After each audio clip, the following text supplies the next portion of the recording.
एक बार भगवान बुद्ध जेतवन विहार में रह रहे थे। भिक्षु चक्षुपाल भगवान से मिलने के लिए आए थे। उनके आगमन के साथ उनकी दिनचर्या, व्यवहार और गुणों की चर्चा भी हुई। भिक्षु चक्षुपाल अंधे थे। एक दिन विहार के कुछ भिक्षुओं ने कुछ मरे हुए कीड़ों को चक्षुपाल की कुटी के बाहर पाया और उन्होंने चक्षुपाल की निंदा करनी शुरू कर दी कि उन्होंने इन जीवित प्राणियों की हत्या की। भगवान बुद्ध ने निंदा कर रहे उन भिक्षुओं को बुलाया और पूछा कि क्या तुमने भिक्षु को कीड़े मारते हुए देखा है? उन्होंने उत्तर दिया, नहीं।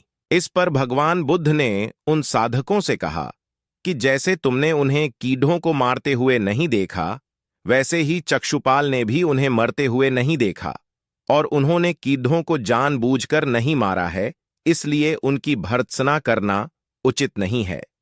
भिक्षुओं ने इसके बाद पूछा कि चक्षुपाल अंधे क्यों हैं? उन्होंने इस जन्म में अथवा पिछले जन्म में क्या पाप किए? भगवान बुद्ध ने चक्षुपाल के बारे में कहा कि वे पूर्व जन्म में एक चिकित्सक थे। एक अंधी स्त्री ने उनसे वादा किया था कि यदि वे उसकी आंखें ठीक कर देंगे तो वह और उसका परे उनके दास बन जाएंगे। स्त्री की आंखें ठीक हो गईं, पर उसने दासी बनने के भय से यह मानने से इनकार कर दिया। चिकित्सक को तो पता था कि उस स्त्री की आंखें ठीक हो गई हैं। वह झूठ बोल रही है।